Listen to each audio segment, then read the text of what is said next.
Hello, यो चाहिँ हाम्रो प्रोडक्ट मेसिन हो होइन। यसले चाहिँ हाम्रो हेमोडाइनामिक स्ट्याटस चाहिँ हेर्नुको लागि चाहिँ हामीले युज गर्छौँ। अनि हामीले चाहिँ यसमा चाहिँ डिफ्रेन्ट प्यारामिटरहरू चाहिँ हेर्न सक्छौँ। जस्तै यहाँ स्ट्रोक भोल्युम होइन, यो चाहिँ हाम्रो स्ट्रोक भोल्युम भयो, यो चाहिँ हाम्रो कार्डियक इन्डेक्स भयो होइन, यो चाहिँ हाम्रो कार्डियक आउटपुट हेर्न सकिन्छ। अर्को भनेको सिस्टमिक भास्कुलर रेसिस्टेन्ट हेर्न सकिन्छ।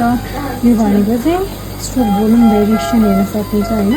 स्ट्रोक भोल्युम भेरिएसन भनेको चाहिँ अब यसले चाहिँ हाम्रो चाहिँ के डिटर्माइन गर्छ त भन्दा चाहिँ त्यो एक्सपेन्सिभ छ कि नै भन्ने कुरा चाहिँ हेर्नलाई चाहिँ हामीले स्ट्रोक भोल्युम भेरिएसन युज गरिन्छ। अनि अर्को भनेको सिपी हेर्न पनि याद गर्नु पऱ्यो। अर्को भनेको चाहिँ सिस्टम भास्कुलर रेसिस्टेन्ट इन्डेक्स हेर्नलाई पनि हामीले याद गर्नु पऱ्यो होइन। जस्तै यहाँको डिफ्रेन्स दिन्छ यो भनेको सिस्टम भास्कुलर रेसिस्टेन्ट हो, यो भनेको सिस्टम भास्कुलर रेसिस्टेन्ट इन्डेक्स हो होइन।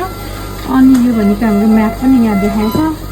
अनि यो पछि चाहिँ यो हाम्रो चाहिँ कार्डियक इन्डेक्स भयो होइन, यो सेम नै भयो कि होइन। त्यसपछि अर्को भनेको जस्तै फ्लो ट्र्याक चाहिँ हाम्रो रेस्टुरेन्ट भासोप्रेसनहरू चलेर छन्, नरियल चलेर छ होइन, एड्रिनालिनहरू चलेर छन् होइन। अब हामीले चाहिँ भासोप्रेसन एड्रिनालिनहरू चाहिँ हाम्रो सिस्टममा भास्कुलेसन बढाउँछ होइन।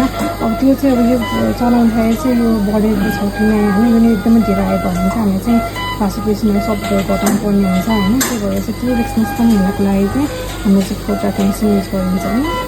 Thank you.